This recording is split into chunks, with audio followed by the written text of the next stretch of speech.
penyimpangan yang harus dihindari ketika kita kambuh sakit GERD atau asam lambung. Nah, untuk poin-poin yang pertama, ini lebih ke makanan dan minuman ya.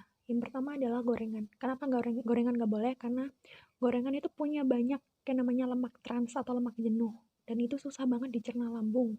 Ketika lama dicerna, otomatis kan asam lambungnya produksinya semakin banyak. Dan kondisi katup kita kan lemah ya untuk orang-orang GERD, otomatis nanti bisa naik asam lambungnya atau enggak bisa sampai melukai yang namanya lambung. Yang kedua adalah susu. Kenapa susu nggak boleh? Ada yang bilang susu boleh, susu enggak gitu ya. Sebenarnya itu tergantung sama kita sih. Cocok-cocokan itu tadi. Ada yang cocok, ada yang enggak. Tapi secara logika susu itu kandungan lemaknya tinggi banget.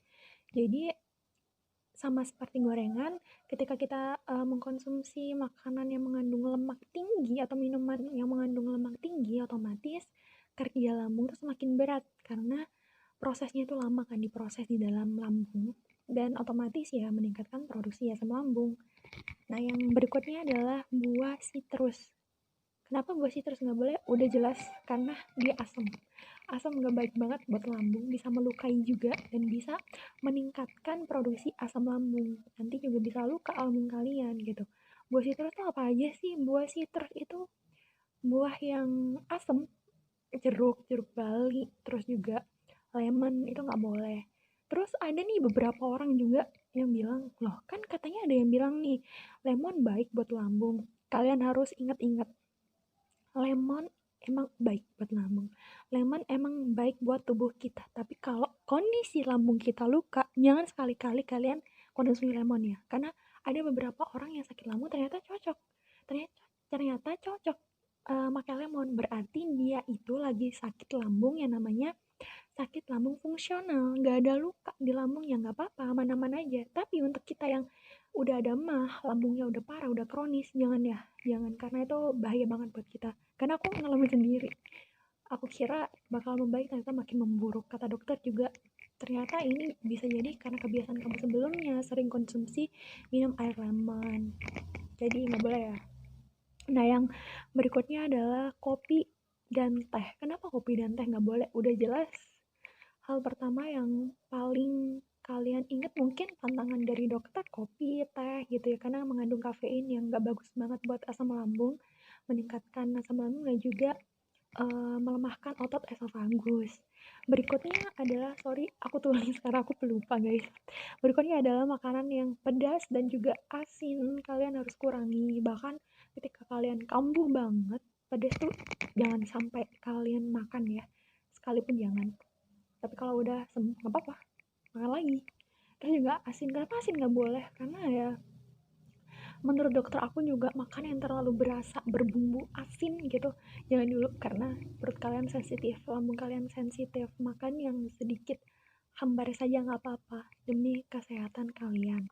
Nah, untuk yang berikutnya adalah bawang. Bawang ini jelas banget nggak boleh karena selain dia apa ya namanya bisa merangsang asam lambung, dia juga mengandung gas yang bisa menyebabkan penumpukan gas di dalam perut gitu. Misalnya bawang putih tuh kandungan gasnya banyak banget ya.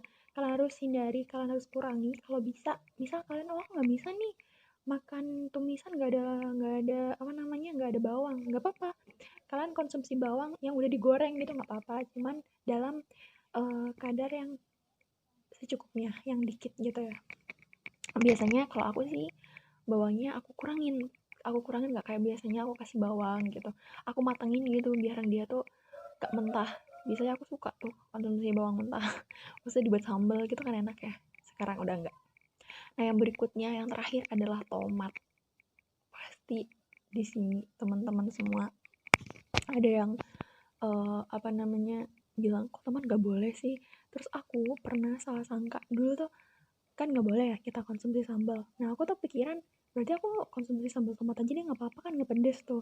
Ternyata guys, tomat tuh nggak boleh buat kita yang kena asam lambung karena dia tuh kandungannya kayak buah sitrus itu tadi, dia asam, dia bisa memicu terjadinya luka dan juga asam lambung gitu yang berlebih. Jadi nggak boleh ya kita konsumsi tomat. Terus kejadian terakhir, karena ada yang terakhir nyelip yaitu coklat. Itu banyak banget yang ngomong, kok bisa sih coklat gak boleh gitu, karena coklat tuh keras banget buat lambung. Jangan sampai kalian sedikit pun makan coklat pas lambung kalian lagi parah-parahnya. Kenapa? Karena coklat itu juga mengandung yang namanya kafein. Kafein ini susah banget dicerna buat lambung. Kecuali kalau kalian emang udah sembuh, nggak apa-apa kalian konsumsi coklat. Karena kebanyakan dari kita kena asam lambung dan juga ansietas, biasanya tuh mikir kan makan coklat bisa ngeredain stres, makan coklat bisa nenangin pikiran. Iya emang bisa, tapi kondisi fisik kalian nggak mengharuskan kalian untuk mengkonsumsi coklat karena itu bahaya banget, nggak boleh ya. Coklat tuh selain kandungan kafein, kandungan gula dan juga lemaknya banyak, otomatis dia bisa banget meningkatkan produksi asam lambung. Oke, jadi beberapa daftar makanan itu tadi, itu beberapa bagian dalam garis besar yang nggak boleh banget kalian konsumsi. Nanti aku bakalan bikinin list, entah berapa lembar, aku bakalan kasih tahu ke kalian, ini loh makanan yang nggak boleh kalian konsumsi dulu selama beberapa hari agar kesembuhan kalian tuh mudah diraih gitu. Kalau kalian udah sehat kan yang untung siapa gitu. Kalau udah sehat, udah sembuh, insya Allah bisa lagi konsumsi makanan pantangan, tapi dalam porsi yang sewajarnya. Oke, sekian dari aku. Makasih atas perhatiannya. Assalamualaikum.